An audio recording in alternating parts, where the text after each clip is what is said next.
যাদের মুরগি অলরেডি মারা যাওয়া শুরু করছে, বিশেষ করে ঠান্ডা রোগের কারণে মারা যাচ্ছে, তারা কি ওষুধ ব্যবহার করবেন তাদের জন্য আমি ভিডিওটা বানাচ্ছি। শুধুমাত্র যাদের মুরগি অলরেডি ঠান্ডা রোগের কারণে মারা যাচ্ছে তাদের জন্য এই শুধুমাত্র ভিডিওটা, অন্যরা চলে যেতে পারেন, সমস্যা নেই।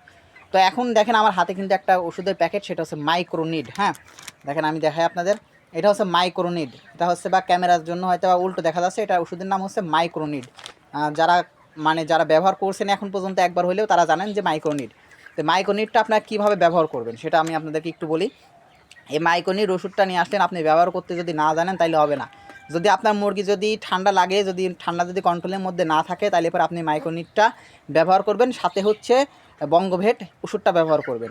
1 লিটার পানিতে 1 মিলি করে দিবেন বা 1 গ্রাম করে দিবেন। আর এবার যদি আপনার মুরগি যদি অলরেডি মারা যাওয়া শুরু করছে, মারা যাওয়া আপনার কন্ট্রোলের মধ্যে নাই, তাইলে পরে মাইক্রোনিড আর ডক্সিভেট একসঙ্গে ব্যবহার করবেন। কীভাবে ব্যবহার করবেন?